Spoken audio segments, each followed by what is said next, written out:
Welcome to the MicroVision Business Update and Shareholder Q&A. At this time, all participants are in a listen-only mode. The audience can submit their questions within the meeting webcast by typing them into the QA button on the left side of your viewing screen, or you may ask questions on the phone line. To ask a question on the phone line, please press star 1 on your telephone keypad. Please note, this event is being recorded. I would now like to turn the call over to Jeff Gadway. Please go ahead. Thank you so much. Good afternoon, everyone, and thank you for joining us today. We appreciate you taking the time to be with us and your continued interest in MicroVision. Today's webinar will begin with some opening remarks, then a video from the leadership team, followed by a live Q&A session at the end. We encourage you to stay through the conclusion as we'll answer as many questions as time permits. Please note that today's webinar is being recorded and will be available for replay on our investor relations website following the event.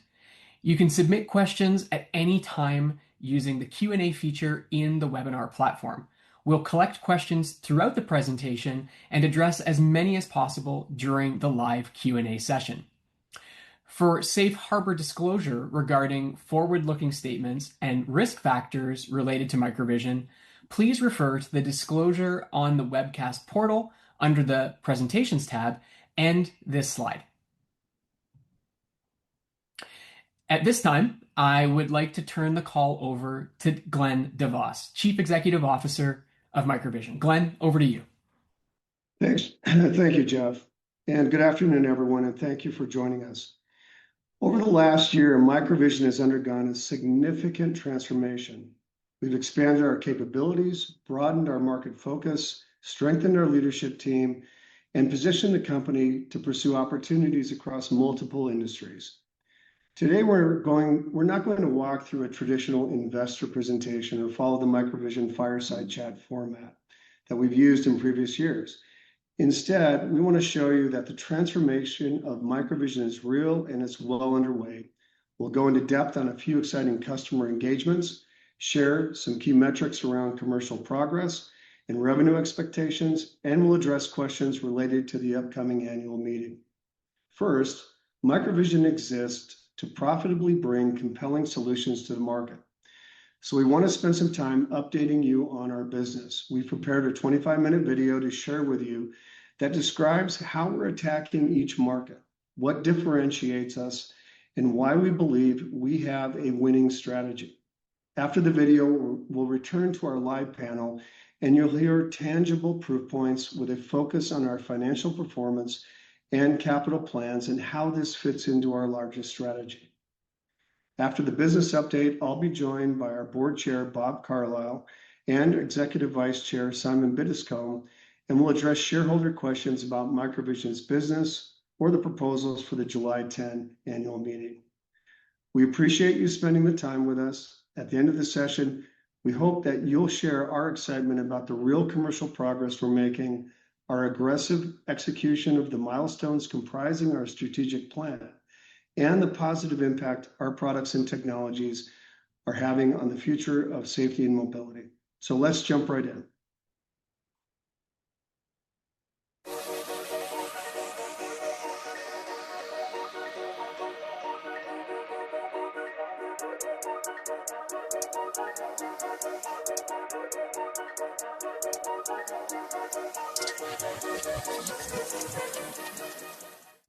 Thanks for joining us today. Over the past year, I've spent significant time with our customers and their system developers. And whether they are involved with the industrial, security and defense, or the automotive markets, the feedback is very clear. They need the right product with the right performance and at the right price. This is how MicroVision is unlocking value for our customers and leading the transition to LiDAR 2.0. We've been focused on re-architecting the company to lead this next phase of LiDAR. The new MicroVision is built around a few core principles. First, portfolio breadth. We don't believe one sensor solves every problem.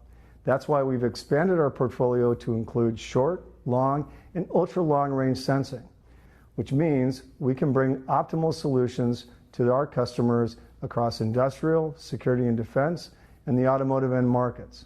Second is a software-enabled architecture. Customers aren't simply buying hardware. They're building systems and want to create differentiated capabilities that create value for their customers. MicroVision's open software framework gives our customers the ability to fully integrate our sensor model and perception software into their system architecture. That enables them to further optimize system performance as well as cost. Third, design to cost engineering. Cost isn't a constraint, it's a requirement. And the facts are that LiDAR has simply been too expensive to achieve mass adoption. Delivering the right performance at the right cost is critical to enabling our customers to create value. Everything we build is designed with manufacturing scalability and economics from day one. And fourth is disciplined execution. This is where we have been especially focused, rationalizing the cost structure, integrating assets, and assembling a world-class team. The fruits of this focus are beginning to pay off. The first half of 2026 has been transformative for MicroVision. Following the acquisition of Scantinel Photonics and Luminar, we have successfully re-engaged with Luminar's customer base and resumed shipping Iris for customers in all three end market segments. We have completed key technology development projects at Scantinel that demonstrate our 1550 FMCW capabilities. And we are engaging customers with Movia S and have also demonstrated our first Movia Air products for drones. We are executing our strategy and realizing the benefits of our technology portfolio. Over the next few segments, you'll meet more of the MicroVision team and hear directly from some of the leaders closest to our customers. Martin Kraling, our VP of Software Engineering, will talk about our inroads into industrial markets where autonomous systems are being deployed today in mining, hauling, and logistics. Then David Neal, a lead engineer on our aerial systems and drones team, will be joined in a conversation with Nate Adler, one of our Defense Advisory Board members. They'll share how MicroVision is approaching security, defense, drone, and aerial applications. And finally, Greg Scharnbrock, VP of Global Engineering, will talk about how we're approaching the automotive industry with our LiDAR 2.0 strategy. Across these industries, you'll see where MicroVision is already part of the systems operating in the real world, generating revenue, and poised to scale over time. Martin, over to you.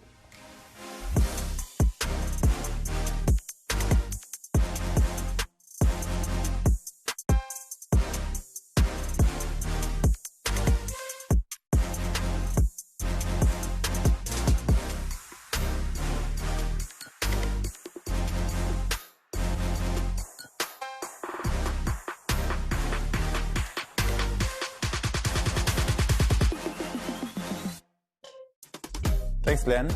Industrial market is really one of the clearest examples of LiDAR 2.0 in action, because adoption here is not driven by hype.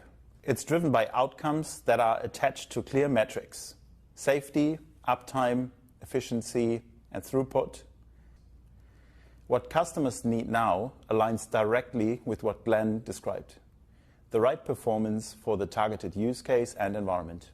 Reliability over long duty cycles, integration into broader perception and automation systems, and economics that support scaled fleet deployment. That's what LiDAR 2.0 is. And industrial customers are among the first to demand it. At MicroVision, we've been focused on a set of industrial applications where those requirements are most critical and where LiDAR creates immediate value: autonomous hauling, mining operations, commercial trucking, and logistics, and increasingly, warehouse and material handling systems like autonomous forklifts and AGVs. These are high utilization environments, and robust perception systems that provide earlier detection and fewer interventions translate directly into measurable business impact. We've built a portfolio that maps directly to how these systems are actually deployed in the real world. For applications requiring long-range detection, high-speed decision-making, and performance in extreme environments, we deploy our Iris sensor, designed for long-range perception and reliable operation under demanding conditions. And at the short-range end, where gapless coverage in the near field, precision, responsiveness, and situational awareness around the vehicle matter most, we deploy our MOVIA platform. This also includes application-specific solutions like LCAS, our LiDAR collision avoidance system built on MOVIA to help customers monitor zone occupation and reduce collision risk on industrial vehicles. Our MOVIA sensors are built for durability, reliability, and detection performance even under vibration, dust, and challenging lighting conditions. And just as importantly, they are designed to integrate into real sensor stacks, working alongside radar, camera, and GPS as part of a complete system design. Because that's how these systems are actually deployed in a multimodal setup. Let me give you some concrete examples. We're working with a leading manufacturer of construction equipment on their next generation of autonomous hauling vehicles. These are massive machines operating in active environments, often with limited visibility and constant movement around them. In that setting, perception isn't just about detection, it's about reaction time and enabling appropriate system behavior. Using our iris sensor, the system is able to detect obstacles and hazards at extended distances, giving the vehicle more time to respond and operate smoothly, which means fewer abrupt stops, helping to reduce wear, tear, and maintenance cost. Fewer emergency interventions, and ultimately more consistent operation and higher uptime and throughput. That's a direct business outcome. Another example is in mining.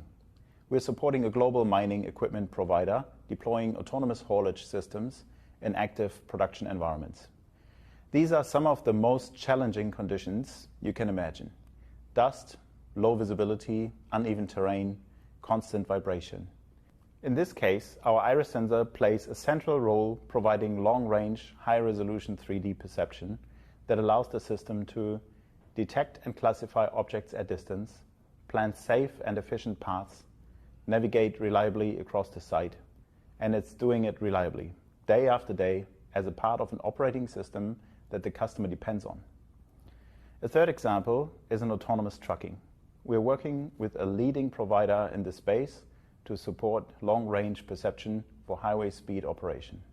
Our iris sensor has been incorporated into their sensor suite alongside radar and camera systems to enable detection at a distance beyond 250 meters while maintaining reliability across vibration, weather, lighting conditions. We're seeing similar dynamics emerge in warehouse environments.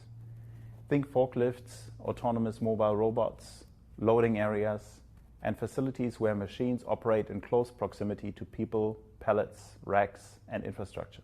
In those environments, the challenge isn't long-range detection. It's gapless detection in the near field, reliable and precise detection of obstacles in direct proximity to the vehicle to support collision avoidance in complex environments. That's where our MOVIA platform comes into play, and where developing application-specific solutions like our new LiDAR-based collision avoidance system, LCAS for short. LCAS allows customers to define sensing zones around a vehicle or within a facility, detect whether those zones are occupied, and trigger alerts or system responses when a risk is present. Those zones can be static for monitoring a doorway, aisle, loading area, or restricted space, or they can be dynamic, adapting based on the speed and motion of the forklift or industrial vehicle. So instead of constantly alerting on everything nearby, the system can focus on the area that actually matters, where the vehicle is headed. That can support operator warnings, visual alerts, speed reduction, or depending on the customer's integration, even the braking response. When you step back, what you see is a consistent pattern. Long-range perception with iris and short-range perception with MOVIA, working together as a part of a broader system. That's how customers in industrial markets are solving real problems and why they're choosing MicroVision as they move from evaluation to productive deployments.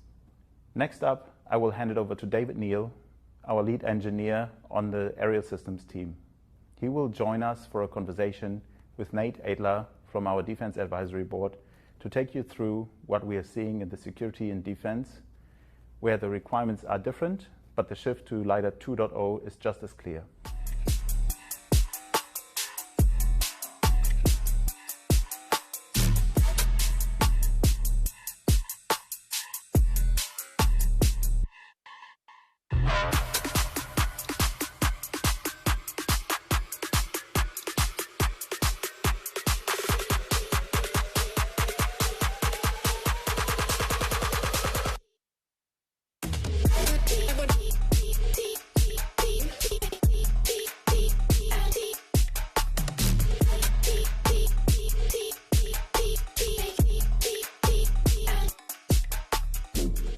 I get the sense when I talk to defense companies that LiDAR was something they evaluated a while ago. It was hot and heavy for a while, and then for multiple reasons, some related to size, weight, power, cost, lack of ruggedness, that they moved away from it into other things. We're really trying to open people's eyes to what MicroVision's doing today with LiDAR to really enable new mission capabilities that I think aren't at the forefront of people's minds.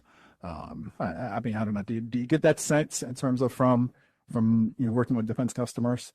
Yeah, absolutely. The future of warfare and the future of support to our forces looks like uncrewed systems across domains. And those uncrewed systems have to navigate a complex physical world that is going to need both miniaturized and ruggedized sensor systems. And I think that the platform that MicroVision has built is immensely useful across a wide array of those different use cases. Yeah, no, that makes a lot of sense. And I think about, as you talk about uncrewed system, when we think about this transition that we're going through from fully crewed systems to fully autonomous systems, and kind of in the middle, we're in the space of this hybrid systems, right?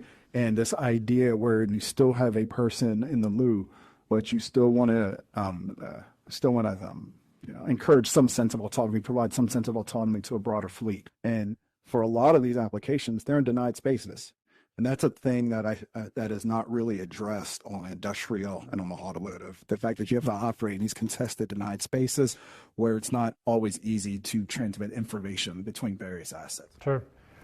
I mean, you look at how hard an engineering problem it is to get autonomy to work in the automotive sector, and that's on paved roads that have a lane demarcation and other traffic signs.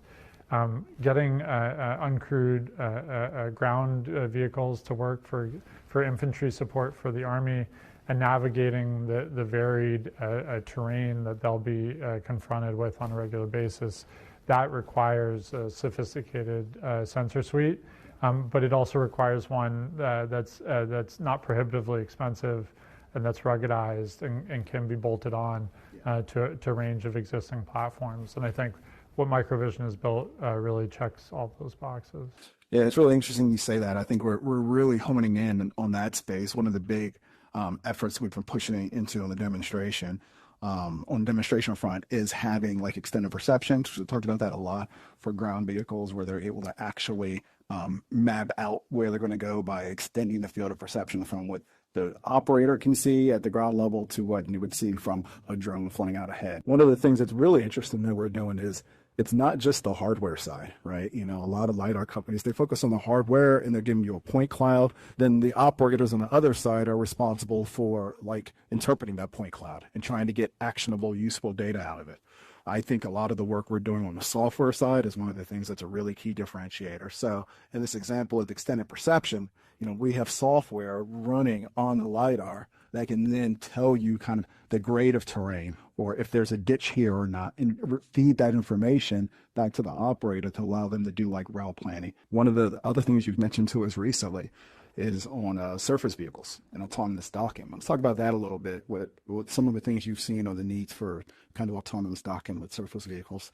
Sure. I mean, like with ground vehicles or with aerial vehicles that need to land in complex environments, in the maritime domain, certainly there are requirements similarly for interacting with the physical world, be they targets, partner vessels, or as they come kind of in and out of port.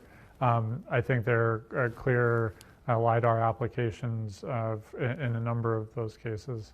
I also think to the point you made earlier on the software side, for the perception suite, some of the use cases that MicroVision has looked at with pairing ground vehicles that have MicroVision sensors on them with overhead support, and having both of those point clouds fueling back or filtering back into the same perception software is hugely empowering to have the overhead visibility paired with what the vehicle is seeing on the ground. That would certainly be true in the maritime domain as well. Yeah, and I think one of the things that's really neat about our software suite is that we can take kind of mixed data. So we have different sensors that operate at different ranges, right? So we can pull data from a MOVIA, combine that with data from a halo that might be on a ground vehicle that can carry like a heavier weight, or an iris, where a MOVIA might be on an aerial asset. And we can do this combined map from all of that data in real time. I think that's another thing that's really exciting about what we're doing on the hardware and software side. Is I think traditionally with LiDAR, when you're using it for mapping, you're sending a vehicle out, you're doing scanning, you're collecting data, then you're retrieving the asset, then you're retrieving the data, and then you're processing it in some way. We're really trying to short circuit that process, right? Where we can scan the data, process it on board, and then send it over low bandwidth communication channels to get that data immediately to the operator over ATAC interfaces or other interfaces that they're familiar with. So operators in the field can get the data they need, like when they need it, without having to wait on delays or recovering assets. And that opens up new mission hits, right? Because now, instead of commanders having to think about, I have to make sure that I'm running a mission that I can retrieve the asset in order to get the data, that asset could be expendable, because we're providing LiDARs at a cost point, that, if they lose the asset, if it's expendable, if it's attritable, that's okay. And we're able to send the data back in real time. So the folks who need the data have the data, and they're not relying on necessarily getting the asset back. So I really think that extends some of the capabilities and the efficiencies and what they'll be able to do in the field. So. Clearly. I also think that when you look at the customer and the demand signal that's coming out of the Department of War right now, for example, they're really putting their money where their mouth is. So $54 billion budget request for the DAWG, the Defense Autonomous Warfare Group, for next year. And that eclipses the budget for the entire U.S. Marine Corps. They clearly see the future of where the department is going as being in uncrewed systems, and those uncrewed systems are going to need to navigate around the physical world in a way that I just think a LiDAR, and particularly the type of LiDAR that MicroVision builds, is uniquely well suited for. Yeah.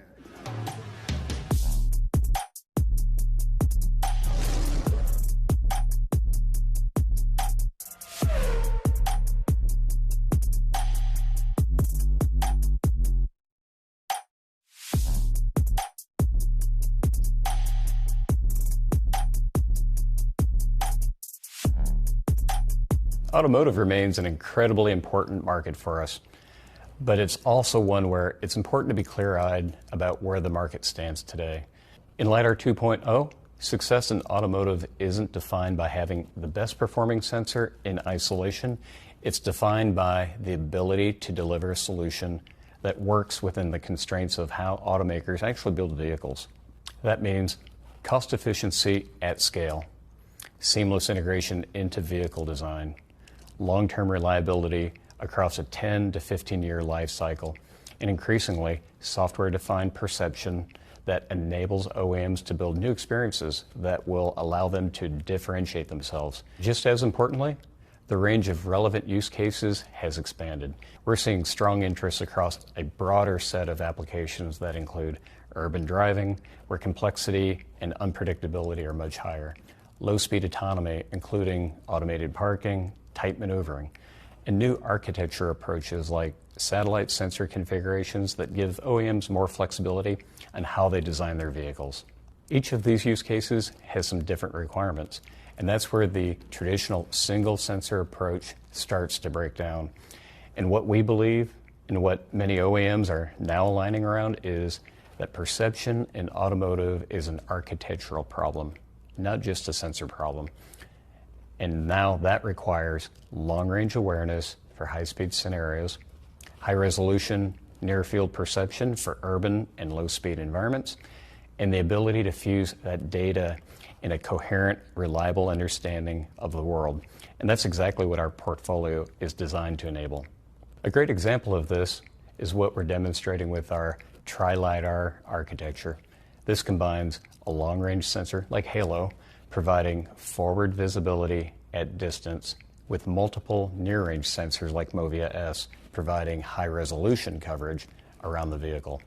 And this is particularly important for detecting and understanding vulnerable road users like pedestrians in urban environments.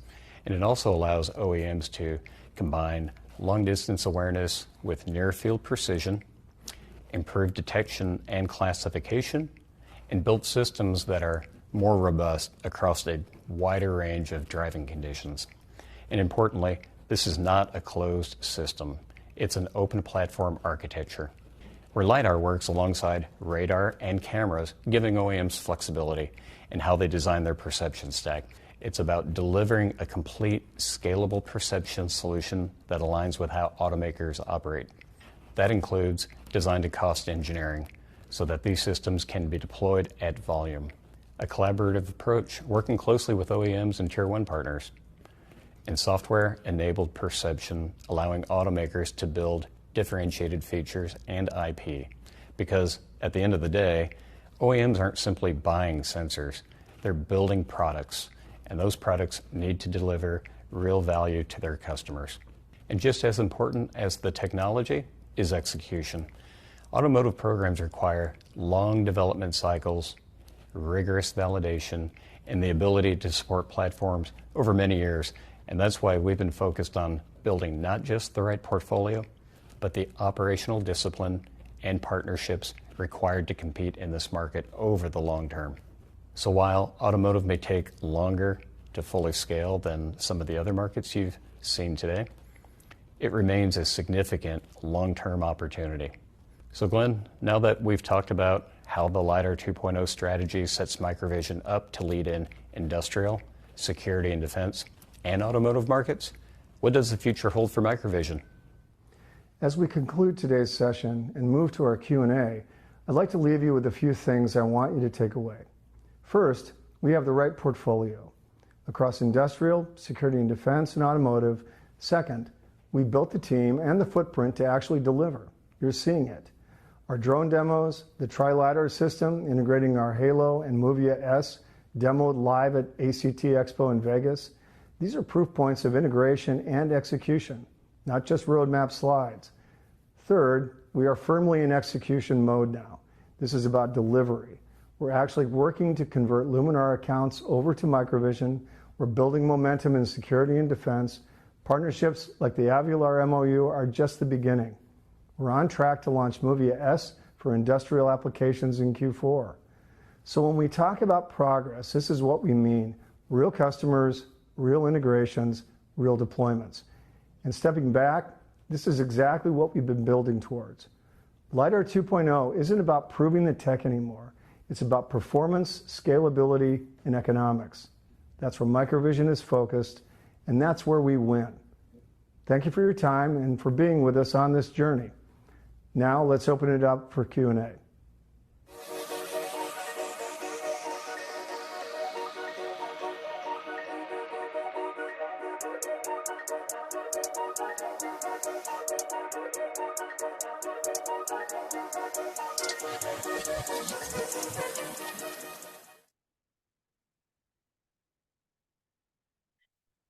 So, love the technology and excited to see the progress the team has made, but we want to address some of the questions I know are top of mind first before we open it up to the broader Q&A.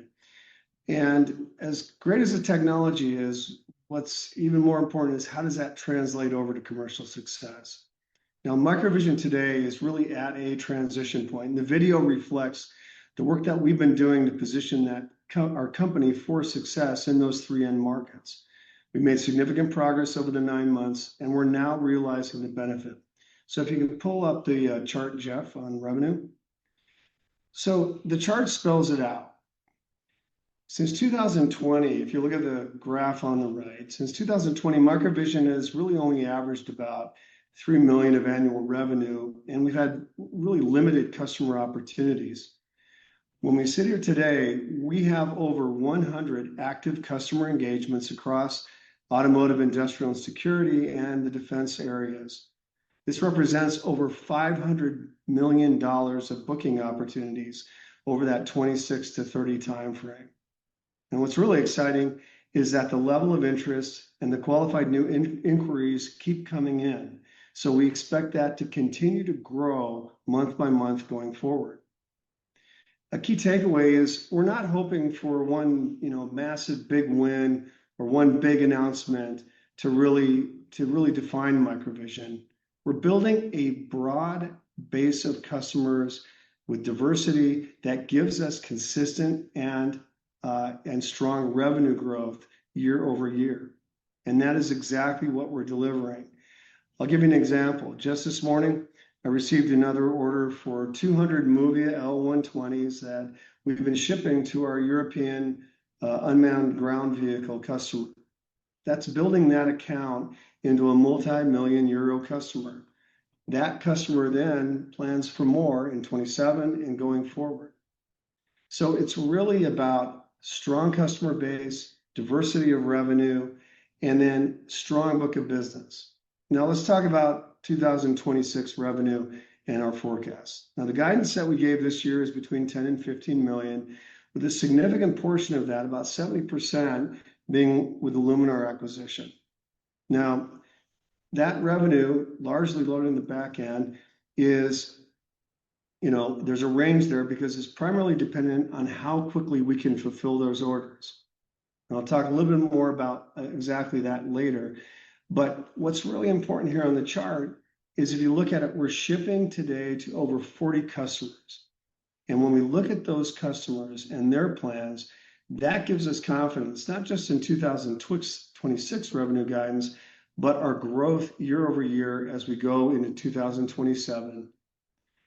And if you think about this revenue profile, it's very different to what MicroVision's historic revenue profile has been, where it's been somewhat singular customer, peak in revenue, followed by years of much lower revenues.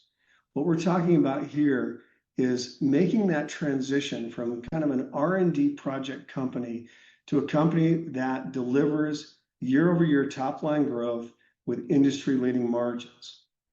And a key point I want to make is that the transformation, we're not talking about, hey, this is going to happen later this year, or maybe it's going to happen next year. It's happening now. Those 40 customers are now. That growth year-over-year is happening now. So that's how you create customer value, and I think probably more importantly for this audience, that's how we create shareholder. Now, I'd like to introduce Bob Carlisle, our chair, for his comments. Thank you, Glenn. Before we turn to questions, I want to speak directly to the concern and frustration many shareholders are feeling. The board understands this. We're frustrated as well. The company's market value has not achieved what we think it can. We are shareholders too, and we are fully aligned with you in wanting to see the value of MicroVision increase. This is the board's focus and a key part of our fiduciary role. We also understand the desire to protect existing shareholders. In our view, the best way to protect existing shareholders is not to restrict the company's options at this critical time. It is to give the company the tools to maintain listing compliance, preserve cash, raise capital on the best terms available, and execute against the business plan shareholders are invested in. In many respects, MicroVision was reborn in October 2025 when Glenn DeVos became our CEO and began reshaping the company around a clear commercial strategy. His focus has been on making sure we have the right products aimed at the right customer solutions at the right price and is supported by the right management team to execute. Today, you've heard more about that strategy and have met some of our key leaders responsible for delivering it. But strategy and products are not enough by themselves. The company also needs the right capital structure. That matters to investors, but it also matters to customers, suppliers, partners, and employees. When customers evaluate whether to rely on us for important solutions, they look not only at our technology, but also at our ability to support them, deliver at scale, and remain a strong long-term partner. We believe MicroVision as an inflection point. We have the right leadership, the right products, and the right strategy, but we also need the capital flexibility to execute. The company has near-term capital needs that are critical to our ability to pursue the opportunities in front of us. Voting against proposals 2 and 3 does not eliminate those needs. It only makes the company's alternatives more limited, more difficult, and in reality will negatively impact existing shareholders. I also want to address a concern that a reverse stock split is somehow by itself destructive to shareholder value. The experience of other LiDAR companies shows us that is not the way to look at it. Ava completed a 1-for-5 reverse stock split at March 2024. At that time, its market cap was approximately $207 million. Today, its market cap is approximately $1.3 billion. Ouster completed a 1-for-10 reverse split in April 2023. At that time, its market cap was approximately $324 million. Today, its market cap is approximately $2.7 billion. Those increases in value were driven by business execution and improved market confidence.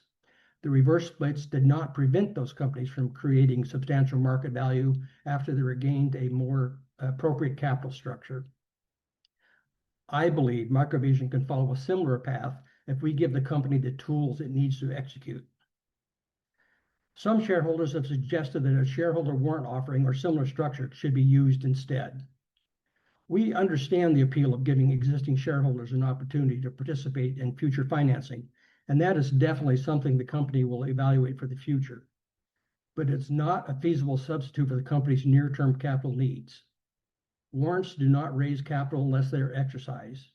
Rights and warrant structure takes time, requires market support, and do not provide the certainty of proceeds the company needs now. The board's responsibility is to act in the best interest of all shareholders. In our judgment, approving proposals 2 and 3 is clearly in the best interest of shareholders because it preserves the capital's ability to maintain NASDAQ compliance, protect cash flexibility, pursue capital on better terms, and execute the strategy you've heard about today. For shareholders who believe in MicroVision's technology, commercial opportunities, and long-term value creation potential, approval proposals 2 and 3 is a practical and responsible path. Now I'm going to turn it back to Jeff to coordinate the Q&A. Thanks, Glenn. Thanks, Bob. We're now going to open it up for Q&A with Glenn, Bob Carlisle, who you just heard from. We're also going to welcome board member and executive vice chair, Simon Biddiscombe, there he is, to field your questions. So before we move into the live Q&A portion, we see that there have been a number of questions that have been submitted through the Q&A portal here in the webinar. So we're going to tackle some of those first. But we're going to make sure we save some time for live questions. So if you guys are ready, I'll start with the first question here. I see a theme of questions around confidence. So I think, Glenn, this one's for you. What gives you confidence in the 2026 guidance on revenue, cash flow, and gross margin? Yeah, thanks, Jeff. Yeah, so as we look at 26, it's pretty straightforward. It's simply looking at our current backlog of orders and then expected POs as we talk to customers and they let us know, hey, we're going to order this material. We need it in November. So we put that together. That gives us that range. But as I mentioned earlier, though, one of our biggest customers being, is for Luminar product, the Iris product. And what we're doing in the process now is obtaining all that material, reconstituting those lines so we can deliver that really in the second half of this year. And so it's just a matter of getting through that process. That's why there's a range of 10 to 15 million. How much do we get through that here this year? Obviously, from our perspective, we're trying to deliver as much as we can. Now, relative to gross margin and the cost side of that, the team has done a great job in terms of negotiating with those outside suppliers for the inventory, for the material, for the equipment. And we're very confident in terms of what the costs of those goods sold will be. We've negotiated the pricing for that. So from our perspective, very confident on gross margin. As a result, those sales really bring in a positive cash flow. And so again, our motive, drive as much revenue as we can. That comes right to the bottom line, straight from a cash flow position. Thanks, Glenn. Second question here. I think this one's probably best suited for you, Simon. It's tied to capital needs. I see people asking, what are the near-term capital needs, and are you open to exploring a variety of different financial structures to meet those needs?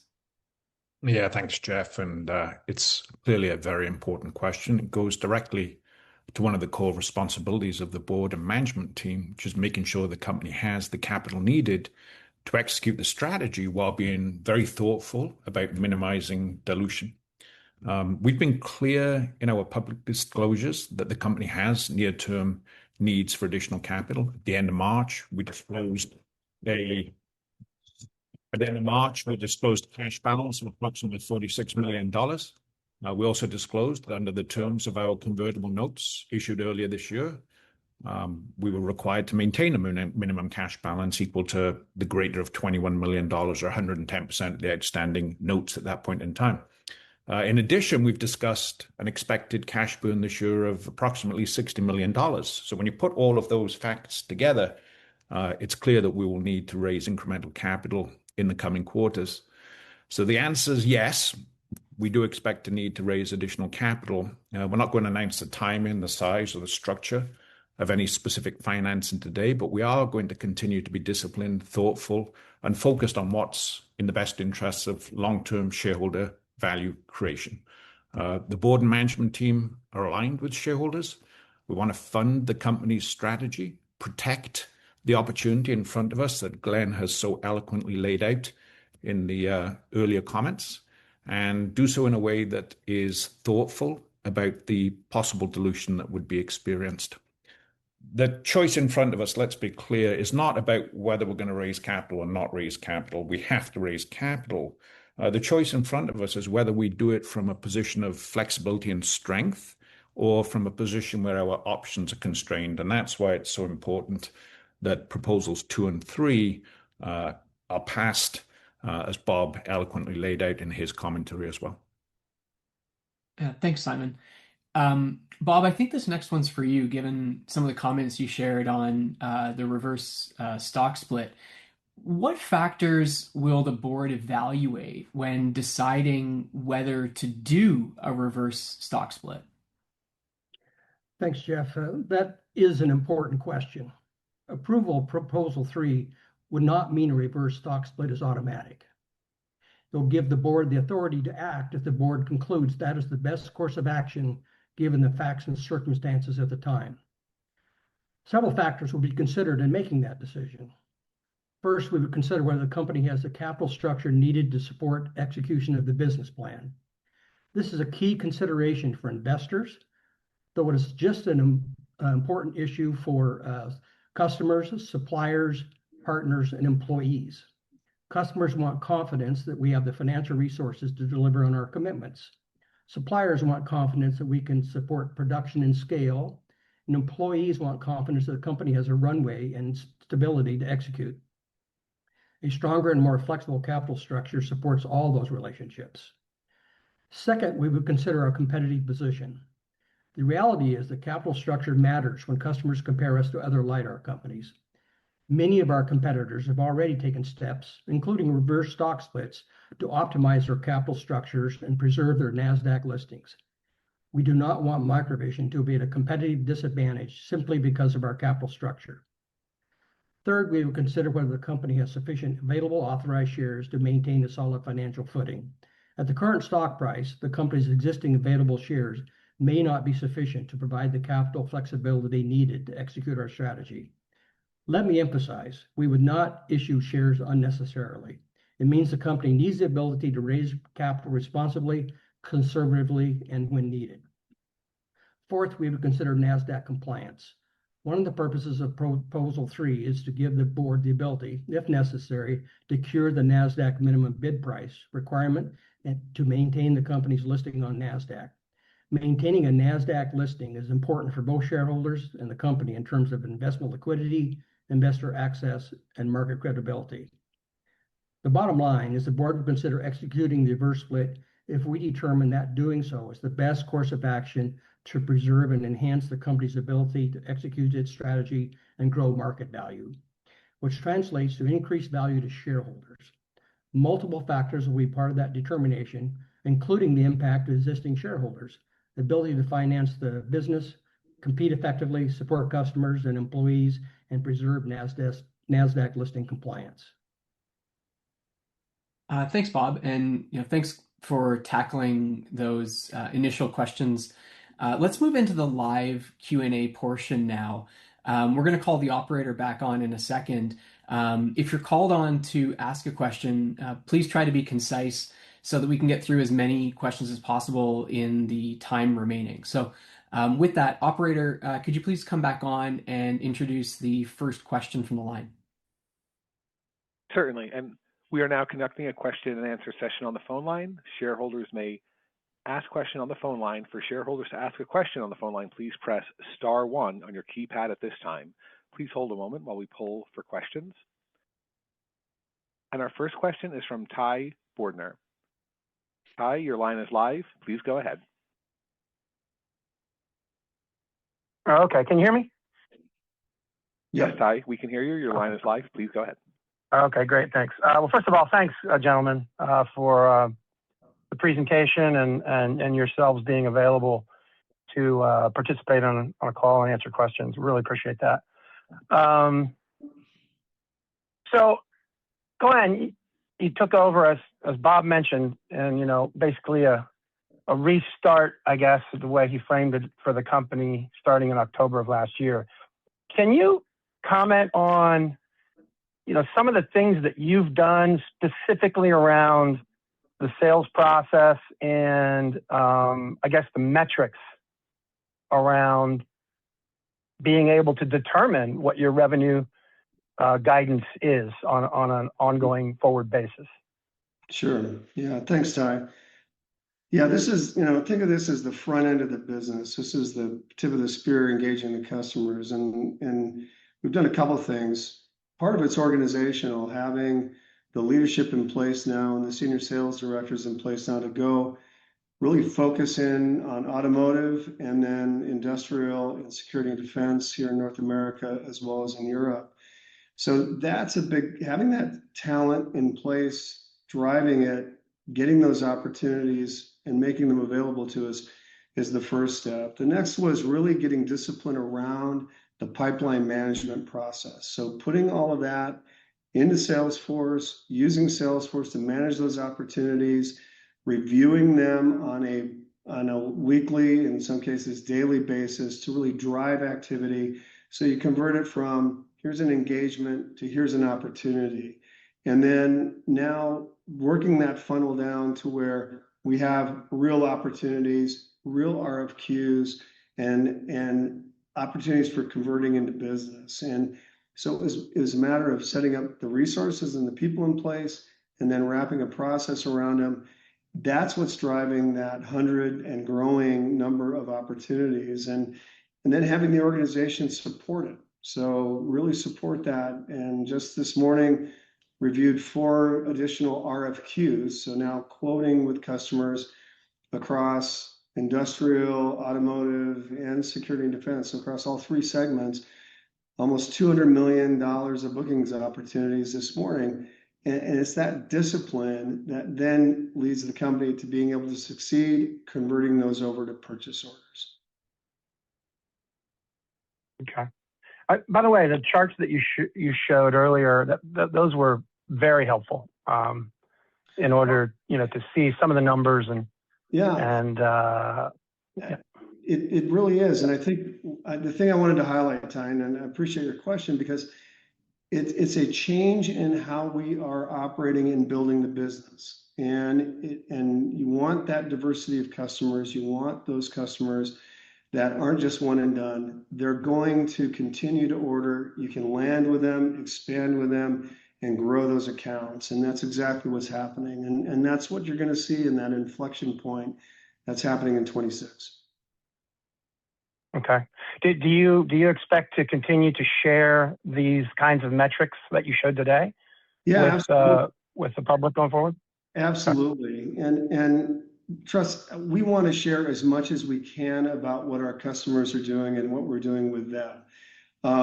There's some limitations on what we can, but like today's chart, we're going to give more, we're going to continue to give more and more visibility to that. Where we're moving to, this year we gave guidance. We're going to now, we'll give guidance for longer periods of time. We'll give you more visibility into as we bring these customers on.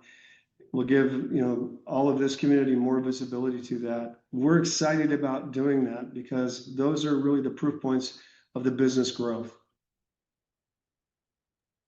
Great. Thank you so much. Thank you. Let's go to the next question, please, operator. Certainly. The next question is from Mike Wolken. Mike, your line is live. Please go ahead. Yes, thanks for taking my questions. What's the immediately addressable market for our short-range LiDAR? And what, quote, out of the gate sales goals do we have for the MOVIA S launch? Two-part question. Also, Chinese LiDAR being banned in the US and Europe should open up over 80% of the domestic and European markets for us. How will MOVIA S impact those markets? Yeah. So I think there's Mike, thanks. I think there's like 3 questions in there. Let me try to knock them down. For industrial, that is a multi-billion-dollar market today. And so if you think about, and mostly dominated by electromechanical sensors that have ASPs in the $5,000 to $6,000 range, we're going to be coming into that market with ASPs, under $1,000, and that's our competitive advantage. Our solid-state MOVIA product is an incredibly powerful product at a much lower system cost. So when you think about that market, we're not going to displace that market tomorrow, but our goals are in terms of with the launch this year, we're targeting building somewhere around 1,000 or so of those MOVIA S products. That's the beginning, so not a lot of revenue this year. As we get into next year, that's where we're building that backlog now. I can't give you an exact number, Mike, but that's going to be more in the 10,000 to 20,000 range. More to come on that as we get the backlog finalized. When you think about defense, that's a new market. Today, what we're talking about is kind of making that market. And so much higher ASPs, lower volumes, more in the sub 100,000, but that's a long-term growth market for us, much higher ASPs. And as we get clarity around that, we'll be sharing more about exactly that. As it relates to your question around the limitations on Chinese LiDAR, that's primarily in defense. Ultimately, we're still competing against the size and the RoboSense when we talk about automotive or industrial, even here in the US. I'm competing against them today. So we don't, let's put it this way. They set the price. That's the benchmark the purchasing groups at the OEMs use to measure us. But there's a clear preference from a supply chain resilience standpoint to use a domestic supplier like a MicroVision. So it gives us a bit of an advantage. It doesn't make or break the case for us. We can't charge a big premium, but we're taking advantage of that. And so it helps get us in the door, but ultimately we have to compete on price and performance. And that's exactly what we're doing. I think we have a great position in that regard, even compared to Hesai or RoboSense. Great. Thank you for that one, Thank you. Mike. Appreciate it. Can we go to the third question here, operator, please? Certainly. Next question is from Adam Jones. Adam, your line is live. Please go ahead. Hey guys, just thanks I know you got a lot of notes beforehand and you really did a good job of addressing many of them. So I want to thank you guys for that. And I got 2 real important questions here. So before you cut me off after the one, just I'm saying that up front. To really capitalize. We'll catch you off. Thanks. So I want to circle back to defense because you guys, in that part of the presentation, you talked about it being a $54 billion opportunity. Yeah. And this is really a question for both you, Glenn, and Bob. How are we approaching capturing that market? And, with all that funding in play from the government, having LiDAR being such an indispensable, element, are we eligible for government funding, and are we aggressively pursuing that? Because if that's the case, perhaps that enables some of these suggestions, regarding, I think everyone understands rights offerings are a little not quite there yet, but this kind of funding would enable some of these things that protect current shareholder value. So I just want to throw that out there first. Yeah, but I'll start, Bob, and then you can add in your comments. So for defense, you saw the Nate Adler and David Neal video, and so there's the U.S. component, and the Defense Advisory Board has been very helpful in terms of guiding us kind of more generally, where should we be focused given our technology and our portfolio? And that's been a great experience. People like Nate Adler know the defense industry very deeply. They understand procurement, where the money is, basically. And so, that's been helpful to where we are now and in basically developing that market. The next step that we're taking to get closer to those sourcings and those sources of funding is we're engaging with a firm that does exactly that, and we'll share that here with this group, and I think in the coming weeks.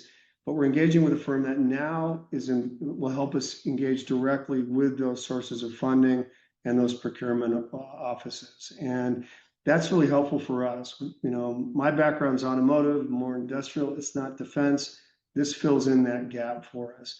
Europe is a bit of a different dynamic right now, and partially because of the proximity of the Ukrainian conflict and the big shift in spending there relative to their need to come up to the NATO spending requirements. There's a big pivot occurring in Europe.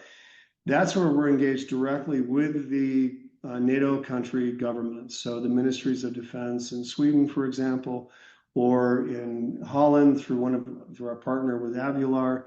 Those are different types of engagements where we're looking at, well, what funding opportunities are there? And the path that's following is more about hey, demonstrate the technology.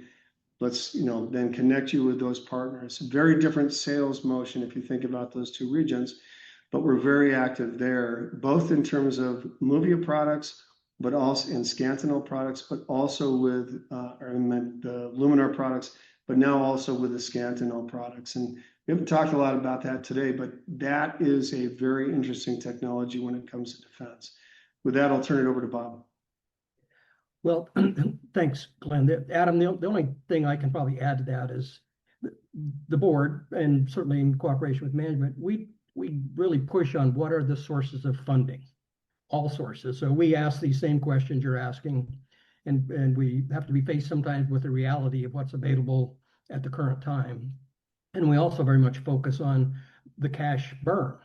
And so I think we have a very disciplined approach to trying to minimize that while still having the infrastructure to really pursue the opportunity. So trust me, we are absolutely trying to think of everything we can to reduce the amount of funding that has to come through sales of equity.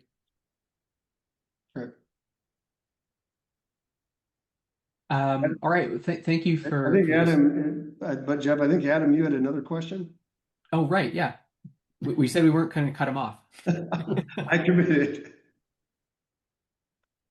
And this is just one last question that allows Glenn to tie it all up, because Glenn, you've done this before, in the Delphi to Aptiv rebrand.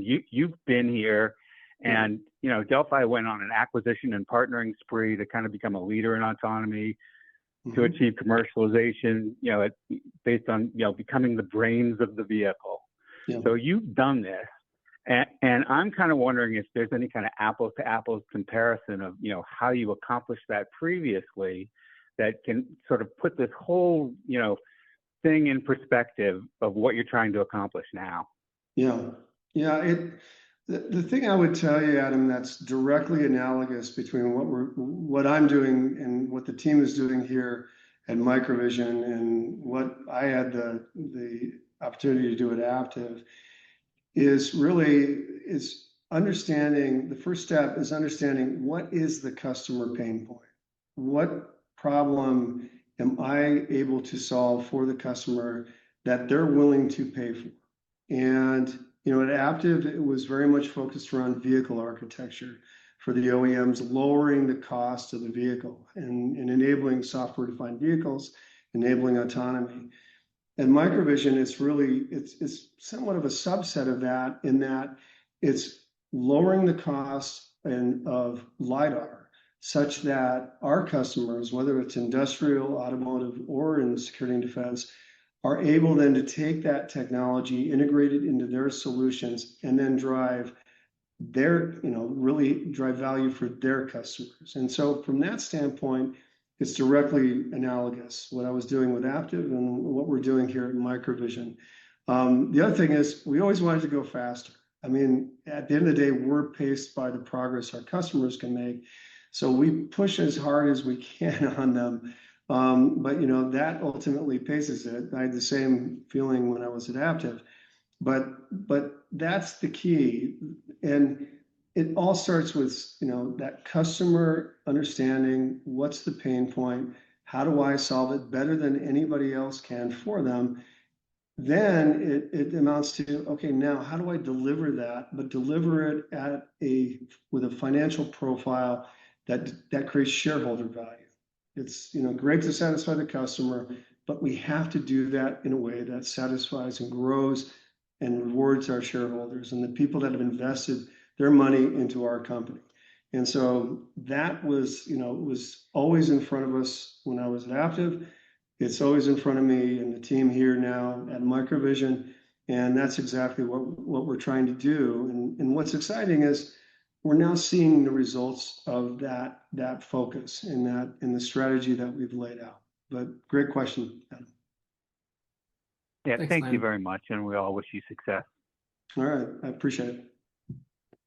Thanks, Adam. We're coming up on time here. I know we didn't get to all the questions, but Glenn, is there any final thoughts you want to leave folks with today as we wrap up? Yeah, thanks, Jeff. And thanks to Mike, Ty, Adam for the questions as well. I'd like to wrap up by saying, when you think about LiDAR, it was always initially tied to autonomous driving and autonomy of subsystems. And that, as we've seen, that's taking time. It takes time for those markets to develop. I think we all thought automated driving and robotaxis would be all around us a lot sooner. That will happen, and we're happy to be part of that and excited about what we're doing there. But ultimately, that our end market diversity strategy, going after industrial, building the security and defense, that's why that's so important, because those markets, particularly industrial, security and defense, are going to bring us near-term revenue. That's what's driving, to a large part, driving 26, 27, 28. That 500 million in bookings, the majority of that is actually in industrial and security and defense, not in automotive. Automotive will come on the horizon, but that's where that booking opportunity really is focused on, is on industrial security and defense. But the good news there is that gives us revenue diversity. It gives us revenue resilience. It means I'm not dependent on one market or one customer. I have the ability to grow across multiple end markets, many, many customers. And that having those multiple pathways for growth, that is our continued focus.